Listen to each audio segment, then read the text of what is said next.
এখন আমি আপনাদেরকে বলি তাকওয়ার পথে মূল বাধা কি হতে পারে। আপনারা যেখানে বাস করছেন, যেমন কাতার, দুবাই, খালিজ, আরব বিশ্ব বা মুসলিম বিশ্বের মাঝে, আপনার জন্য, আপনার সন্তানের জন্য সবচেয়ে ভয়ের ব্যাপার হচ্ছে বস্তুবাদ। বস্তুবাদ এটাই সবচেয়ে বড় ভয়।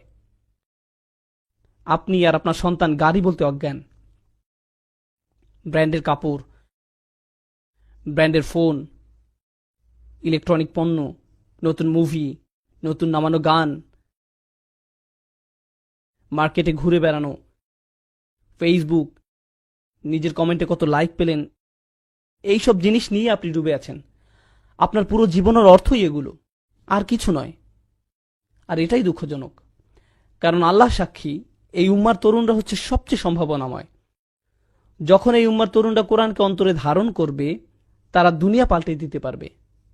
সত্যি দুনিয়াটা তখন অসম্ভব সুন্দর একটা জায়গা হবে, যদি শুধু এই উম্মার তরুণরা জাগতে পারে। কিন্তু উম্মার তরুণ প্রজন্ম আইফোন 5, স্যামসাং গ্যালাক্সিটা, আইপ্যাড, ফেসবুক নিয়েই বুঁদ হয়ে আছে। এই জিনিসগুলোই খুব ভালো কাজেও ব্যবহার করা যায়, কিন্তু মনে রাখতে হবে এই জিনিসগুলো এক একটা অভিশাপে পরিণত হতে পারে। অভিশাপে পরিণত হতে পারে। তলোয়ার শত্রুর দিকে তাক করে রাখলে সেটা ভালো, কিন্তু নিজের দিকে তাক করে রাখা খারাপ। এটা একদম সত্যি। এই জিনিসগুলো খুবই ভালো জিনিস, খুবই ভালো জিনিস। আমি কতবার ফেসবুক ব্যবহার করেছি জানেন? একবারও না। হ্যাঁ, সেখানে আমার ছবি আছে, আমার উক্তিও হয়তো আছে, কিন্তু আমি নিজে কখনো সেটা ব্যবহার করিনি। মাঝে মাঝে কেউ কেউ বলে, ব্রাদার আপনি কখনো টুইটারে জবাব দেন না। আমি বলি আমি সুন্নাহ পালন করার চেষ্টা করি, চেষ্টা করি যাতে মানুষের উপকারে আসে এমন কিছু বলতে, কিন্তু মানুষের সাথে অনলাইনে কথোপকথনে জড়াই না। আমাদের আরো গুরুত্বপূর্ণ কথোপকথন আছে আল্লাহর সাথে। আসলে কি আপনারা এত কথা চালাচালি করার সময় আছে? এত কথা চালাচালি করার সময় আছে? এত সময় কোথা থেকে আসে যে একটা ইউটিউবে ভিডিওর নিচে সব কমেন্ট পড়ে বসে আছেন? কোথায় পান এত সময়? কোথায় পান? আমি অবাক হয়ে যাই। তাই আমাদের নিজেদেরকে আগে এসব থেকে বের হয়ে আসতে হবে। বিশেষত রমজানের সময় আমাদের যত সম্ভব এসব গ্যাজেট থেকে দূরে থাকতে হবে। আপনার ফোনের গেমস অ্যাপসগুলো মুছে ফেলুন। আপনার ফোনের গেমস অ্যাপসগুলো মুছে ফেলুন। রমজানে সেগুলোর মোবাইল থেকে সরিয়ে ফেলুন। আপনি হয়তো বলবেন ঠিক আছে আমি পরে আবার ডাউনলোড করব, তাও করুন। বোনেরা এখনই ফেসবুক থেকে বের হন। আমি দেখছি, আসলে আমি দেখছি না, কিন্তু যাই হোক বের হন ফেসবুক থেকে। আপনাদের ডিভাইস থেকে নিজেকে দূরে রাখুন। এটা আপনাকে করতেই হবে। বস্তুবাদ আমাদেরকে ধ্বংস করে ফেলেছে, আর আমি বলছি যে এর থেকে পরিত্রাণ পাবার সহজ উপায় হলো আল্লাহর কালামটা বোঝা। একদম নিজের মাঝে আল্লাহর কালামকে বোঝা। আপনি যতই নিজের সাথে আল্লাহর কালাম বোঝা শুরু করবেন, আপনি ততই আর বস্তুবাদে আগ্রহী থাকবেন না। তা দিয়ে তখন আর আপনার আত্মার ক্ষুধা মিটবে না। আপনি শূন্যতা অনুভব করবেন। খালি কোরআন থেকে আনন্দ পাওয়ার চেষ্টা করুন, যেটা আগে করেননি। আপনি যখন কোরআন পড়েন তখন আপনি আল্লাহর সাথে কথা বলেন, তাই না? আর বেশি কি চাই আমরা? এখন আপনাদেরকে বিশেষভাবে কিছু বাস্তব পরামর্শ দিব, যদিও বস্তুবাদের এই সমস্যা সর্বত্রই, কিন্তু আমি খেয়াল করেছি মার্কেটে বা এই ধরনের জায়গায় সবাই পঙ্গপালের মতো ছুটছে। আমি তাদের উপর রাগ করি না, খালি আমার যেটা মনে হয় সেটা হলো তাদের হাতে কোরআন তুলে দেইনি। খালি আমার যেটা মনে হয় সেটা হলো আমরা তাদের হাতে কোরআন তুলে দেইনি। আমরা খুশি হবার মতো কিছু তাদের হাতে তুলে দেইনি। এটা আমাদের দোষ।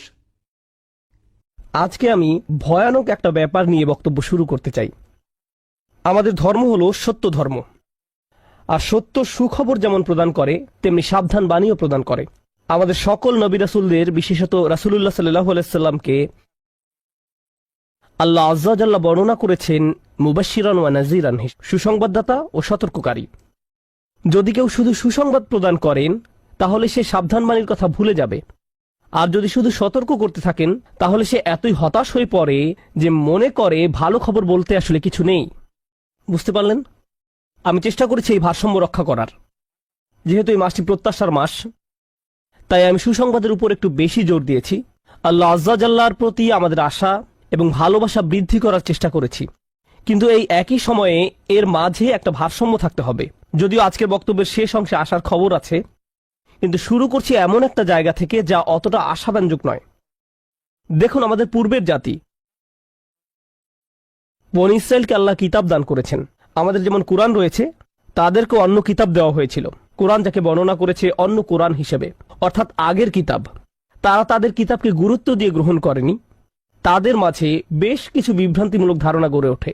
আমরা যদিও এত ভালো মুসলমান নই, সমস্যা নেই। আল্লাহ যদি আমাদের দোজখে ফেলেনও, সবচেয়ে খারাপ পরিস্থিতিতে আল্লাহ যদি আমাদের জাহান্নামে ফেলেনও, এটা হবে সাপ্তাহিক ছুটির মতো, কয়েকদিন মাত্র। কারণ তিনি আমাদের এতই ভালোবাসেন যে মুসলমানরা শেষমেশ তো জান্নাতে যাবেই। তাই আমরা যদিও জাহান্নামে যাই, সেটা হবে অল্প কিছু দিনের জন্য, সমস্যা নেই। লান তামাসসানান নারু ইল্লা আইয়ামাম মা'দুদাত, গুটি কয়েকদিন ছাড়া আগুন কখনো আমাদের স্পর্শ করবে না, কিছুদিন মাত্র। ব্যাপারটা হলো, জান্নাত জাহান্নামের পূর্বে বিচার দিবস রয়েছে, যেটি একদিনের জন্য, সেটা 1000 বছর লম্বা হবে। জান্নাত বা জাহান্নাম নয়, আল্লাহর কথা অনুযায়ী শুধু বিচারের দিনটি এত লম্বা হবে।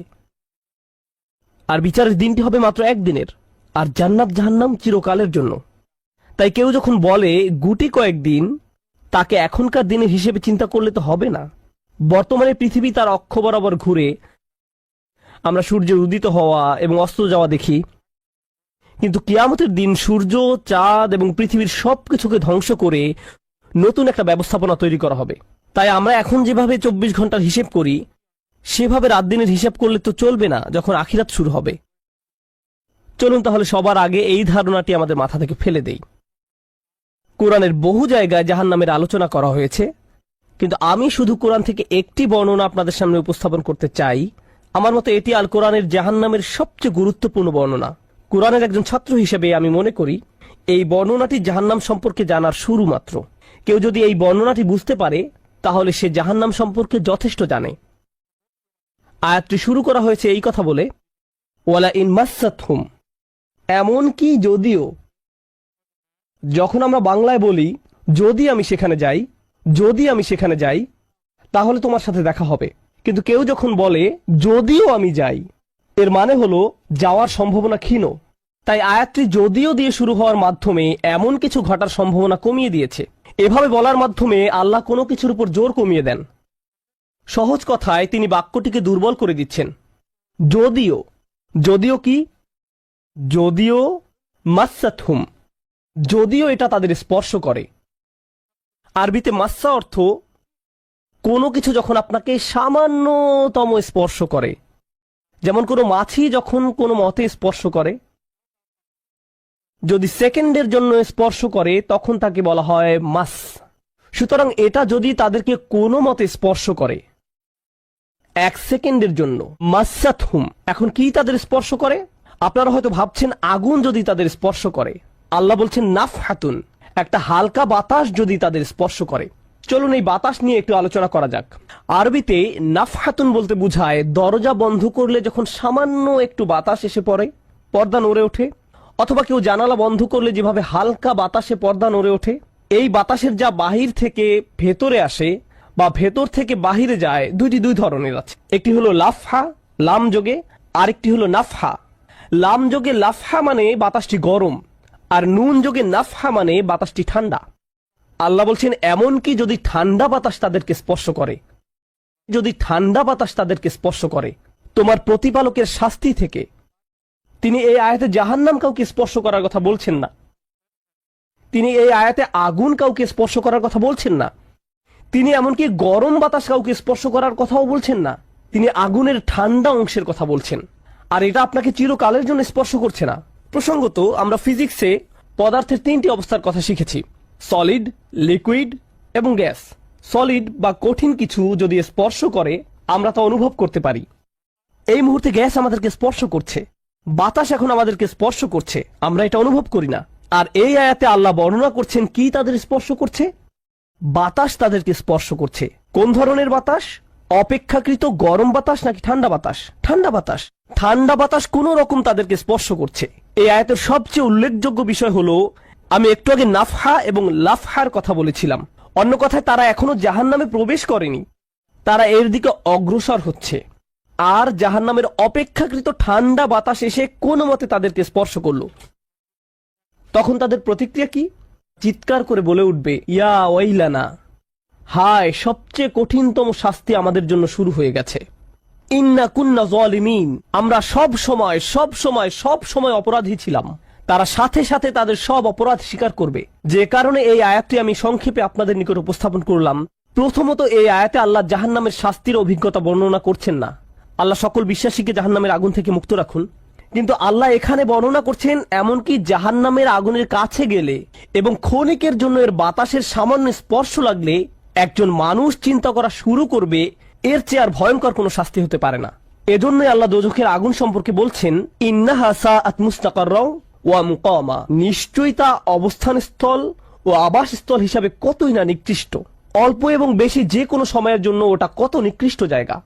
এক সেকেন্ডের জন্য এটা ভাববেন না যে আমি তো খারাপ, আল্লাহ যদি আমাকে জাহান্নামে ফেলেনও এক সময় তো আমি এখান থেকে মুক্তি পাবো। এই ধরনের চিন্তাকে কখনো প্রশ্রয় দিবেন না। এই ভূমিকা দেওয়ার পর যখন বিচার দিবস শুরু হবে, যখন সমগ্র মানব জাতি একত্রিত হবে, তারা জানে না কোথায় যাবে, তারা জানে না কোন দিকে ফিরবে। এই ঘটনা আসলে রাসূলুল্লাহ সাল্লাল্লাহু আলাইহি সাল্লামের একটি হাদিসে উল্লেখ করা হয়েছে এবং জ্ঞানের প্রতি মুসলমানদের আগ্রহ ছিল সব সময়। তো একবার কিছু মানুষ বিখ্যাত সাহাবী আনাস ইবনে মালিক রাদিয়াল্লাহু তাআলা আনহুর কাছে এলো, কারণ মানুষ লোকমুখে এই খবর পেয়েছিল যে আনাস এই হাদিসটি জানতেন, আর এটি অনেক বড় একটি হাদিস, বুখারী শরীফে বর্ণিত আছে। এই ঘটনা ঘটে রাসূলুল্লাহ সাল্লাল্লাহু আলাইহি সাল্লামের ইন্তেকালের পরে। তিনি বলেন, হাদ্দাসানা মুহাম্মাদুন সাল্লাল্লাহু আলাইহি ওয়াসাল্লাম। এখন আনাস রাদিয়াল্লাহু তাআলা আনহু কথা বলছেন। তিনি বলেন, রাসূলুল্লাহ সাল্লাল্লাহু আলাইহি সাল্লাম আমাদের বলেছেন, ইযা কানা ইয়াউমুল কিয়ামাতি মাজান নাসু বা'দুহুম ফি বা'দ। মনোযোগ দিয়ে শুনুন। যখন বিচার দিবস শুরু হবে, মানুষ ঢেউয়ের মতো একে অপরের উপর আশ্রে পড়বে, সর্বোচ্চ বিশৃঙ্খলা, সবাই একে অন্যের দিকে ছুটতে থাকবে। ফায়াতুনা আদম, তারা কোনো একভাবে আদম আলাইহিস সালামের দেখা পাবে। আদম আলাইহিস সালামের দেখা পাবে, তারা তার কাছে ছুটে আসবে। ফায়াকুলুনা ইশফা আলানা ইলা রাব্বিক, সমগ্র মানব জাতি আদম আলাইহিস সালামের কাছে ছুটে আসবে এবং বলবে, আপনি কি দয়া করে আমাদের পক্ষ থেকে আল্লাহর সাথে কথা বলতে পারবেন? আমরা আল্লাহর ভয়ে ভীত।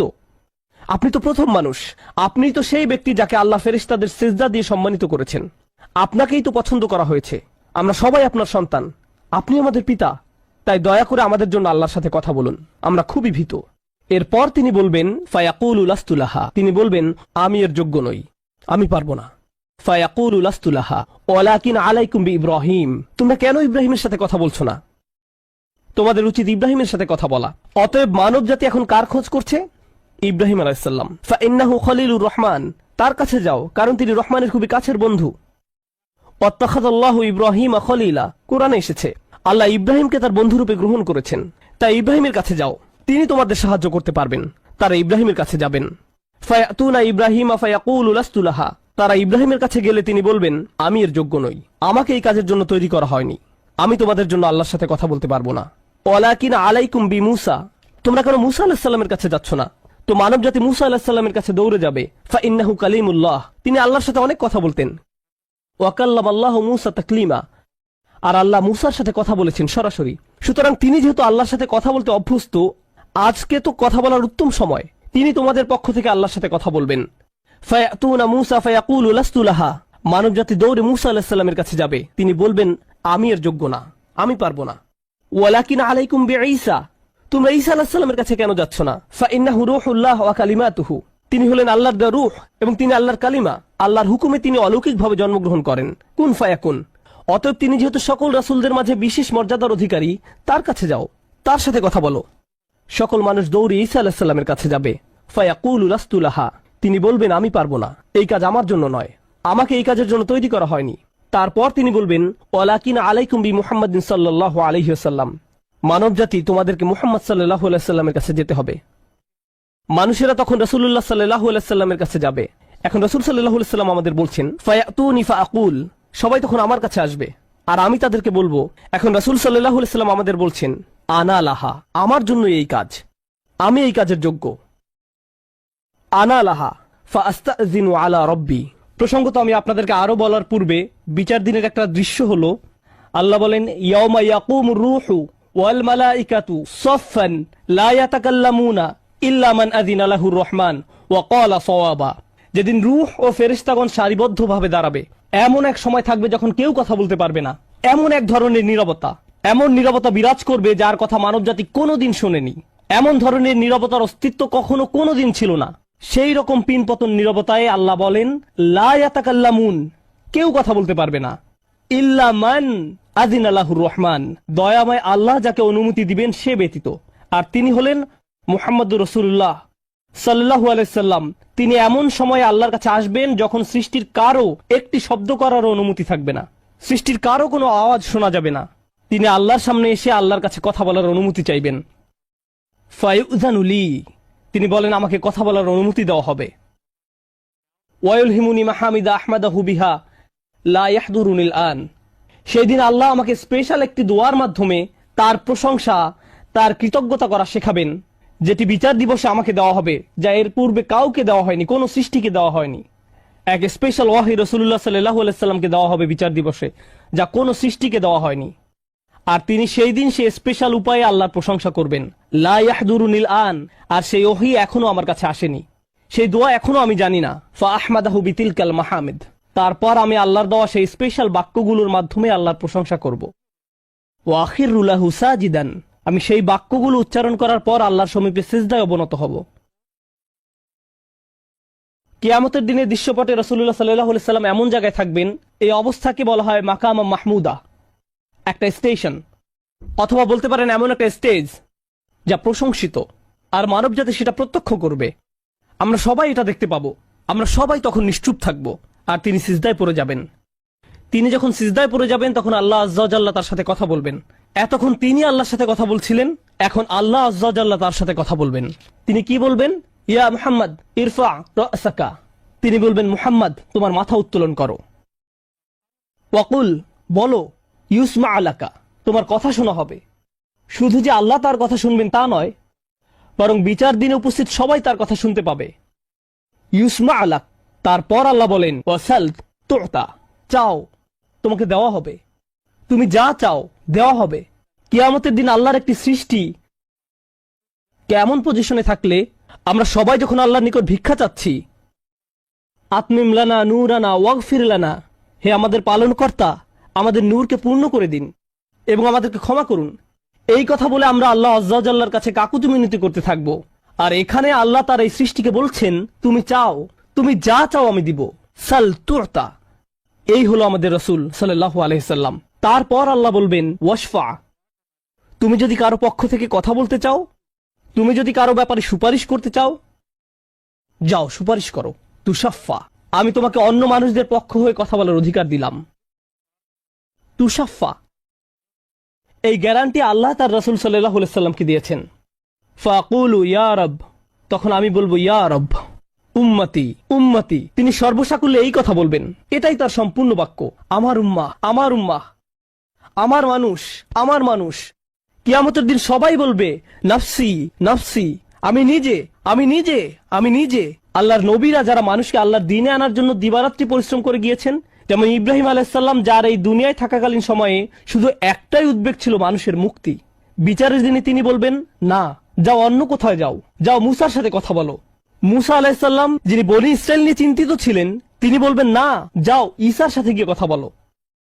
আর আমাদের রাসূল সাল্লাল্লাহু আলাইহি সাল্লাম বলবেন, প্রসঙ্গত কোরআনে কিয়ামত দিবসের যে ভয়াবহতার কথা বর্ণনা করা হয়েছে তা একবার চিন্তা করে দেখুন। ইয়াউমা তারাউনাহা তাযহালু কুল্লু মুরদিআতিন আম্মা আরদাআত, প্রত্যেক মা যে তার বাচ্চাকে দুধ খাওয়াচ্ছে তার বাচ্চাকে ফেলে দিবে যেন সে কিছুই না। ইয়াফিরুল মারউ মিন আখিহি ওয়া উম্মিহি ওয়া আবিহি, সেদিন মানুষ তার ভাইয়ের কাছ থেকে পালাবে, মায়ের কাছ থেকে পালাবে, বাবার কাছ থেকে পালাবে।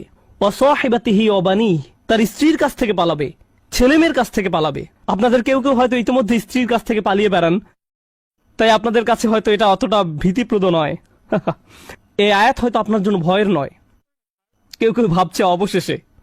যাই হোক, সমস্ত গুরুত্বের সাথে সেই দিন সবাই কাকে নিয়ে উদ্বিগ্ন থাকবে? নিজেকে নিয়ে। প্রকৃতপক্ষে সেদিন প্রত্যেক ব্যক্তি বলবে ওমান ফিল আরদি জামিআ সুম্মা ইউনজিহ, সবাইকে জাহান্নামে নিয়ে যান এবং বিনিময়ে আমাকে জান্নাতে প্রবেশ করতে দিন। এটাও কোরআনে এসেছে। মানুষ সেদিন এমন মরিয়া হয়ে উঠবে, সেদিন একজন মানুষ আল্লাহর সাথে কথা বলবেন, আর প্রথম যে শব্দগুলো তার মুখ থেকে উচ্চারিত হবে তা হলো উম্মতি উম্মতি। আপনার জন্য আপনার রাসূলের ভালোবাসা এমনই প্রগাঢ় সাল্লাল্লাহু আলাইহি সাল্লাম, আমার উম্মাহ আমার উম্মাহ। যদি আমরা তাকে ভালোবেসে থাকি, তাহলে যেই উম্মতের জন্য আল্লাহ রাসূলের এত ভালোবাসা, সেই উম্মতের জন্য আমাদের অন্তরে কিভাবে এত ঘৃণার বাস হয়? কিভাবে সম্ভব এটা? কিভাবে আমাদের পরস্পরের প্রতি এত ক্রোধ, বিচার, সমালোচনা, বিভক্তি, বিদ্বেষ, অনুমান, অহংকার? আর এই মানুষগুলো দাবি করে তারা রাসূলুল্লাহ সাল্লাল্লাহু আলাইহি সাল্লামকে ভালোবাসে। এইসব তুচ্ছ বিষয় ভুলে যেতে এই ভালোবাসা কি যথেষ্ট নয়? আমাদের কোন পার্থক্যগুলো এর চেয়ে বড়?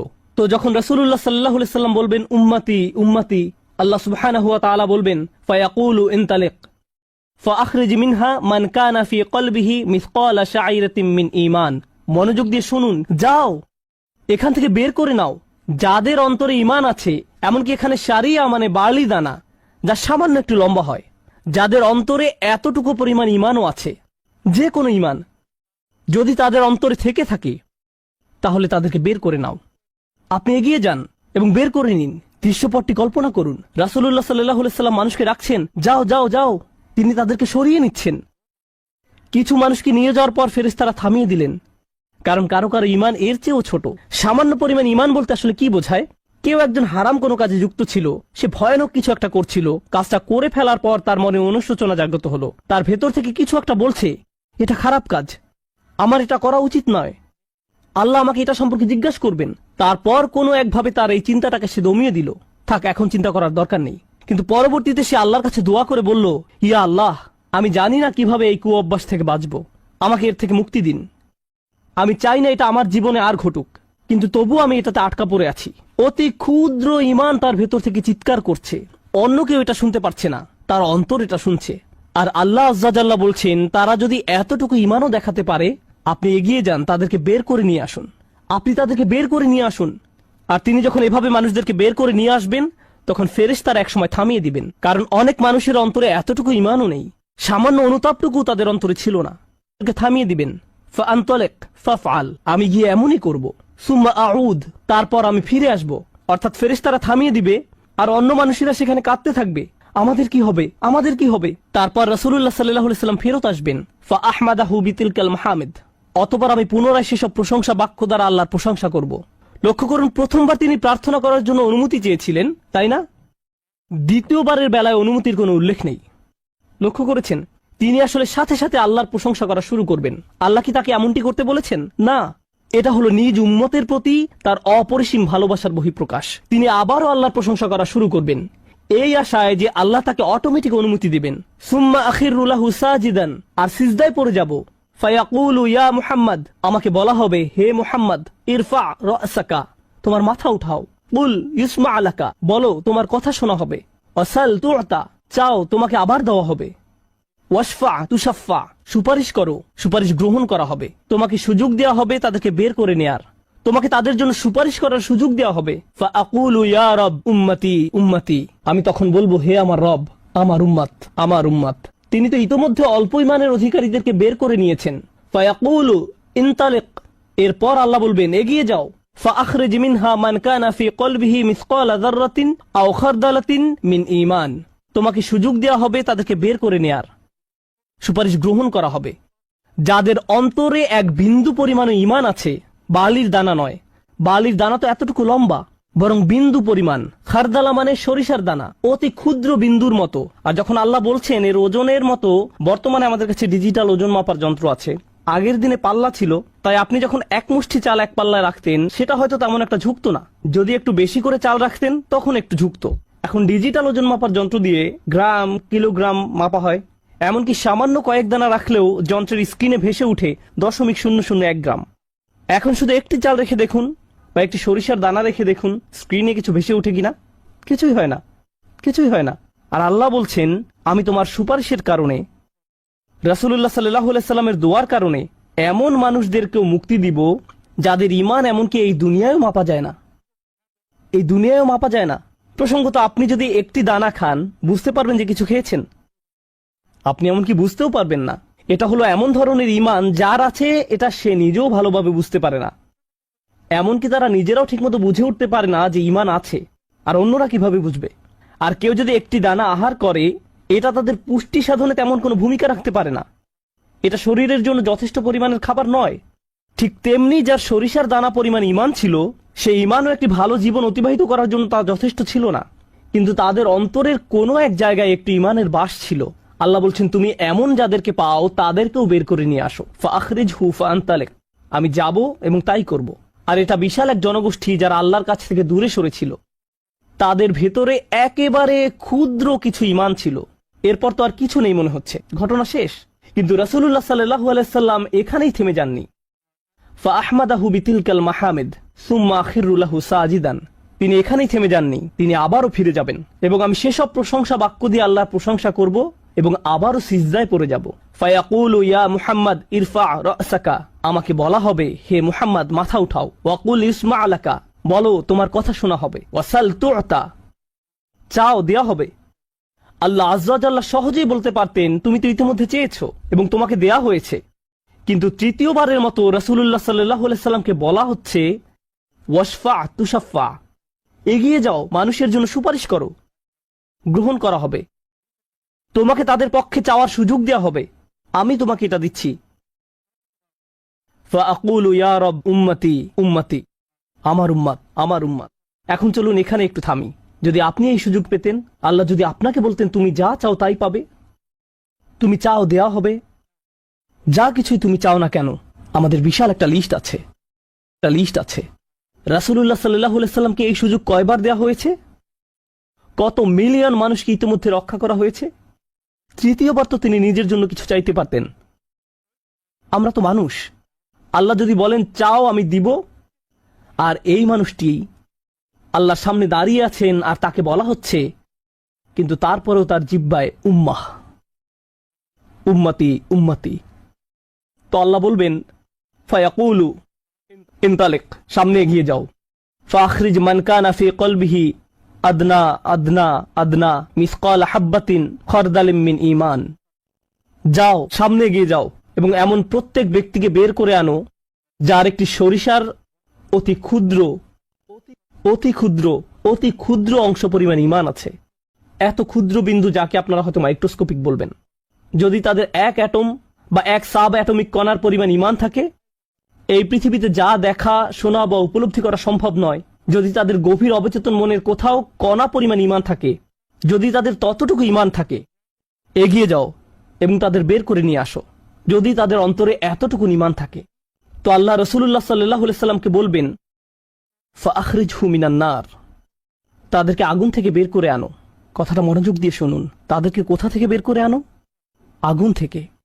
অর্থাৎ কিছু মানুষ ইতোমধ্যে জাহান্নামে পতিত হয়ে গেছে। অনেক মানুষ এই হাদিস পড়ে মনে করে আমরা জাহান্নাম থেকে মুক্তি পেয়ে যাব, আগুন আমাদের স্পর্শ করবে না।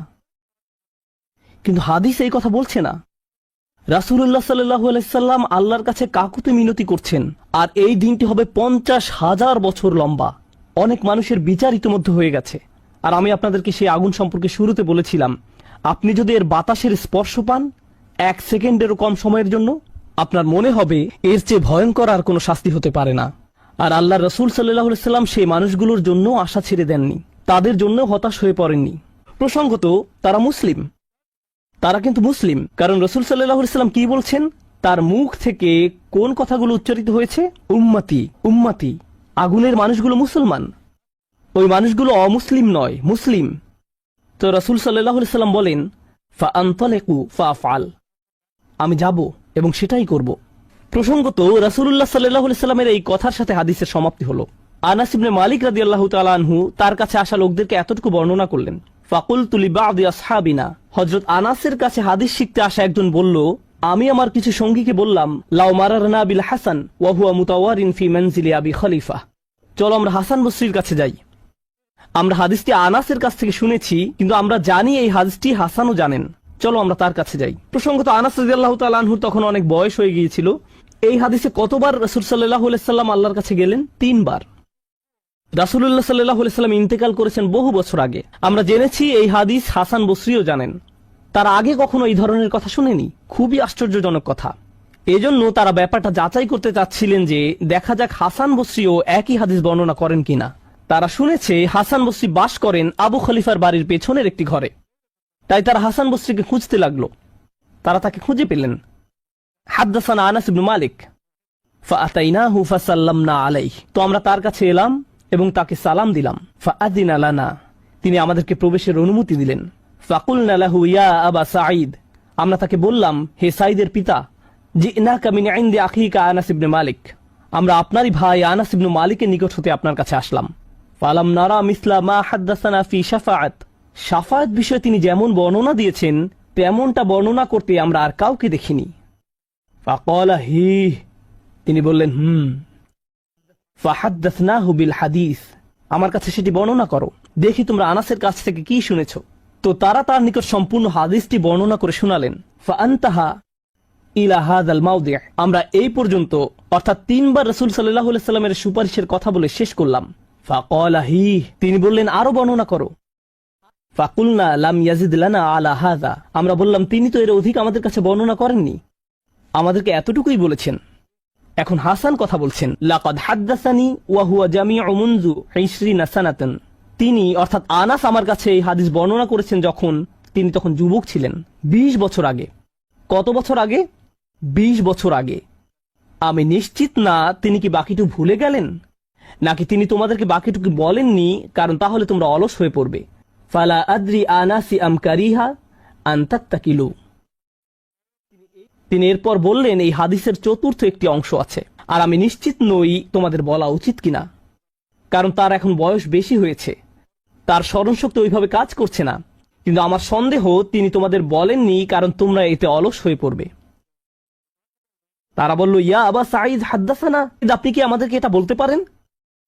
আমরা আসলে জানতে চাই। ফাদহিকা, তিনি হাসতে শুরু করলেন। ফাকালা খুলিকাল ইনসানু আজুলা, তিনি কোরআনের একটি আয়াত উল্লেখ করে বললেন, মানুষকে সৃষ্টি করা হয়েছে তাড়াহুড়া প্রবণ করে।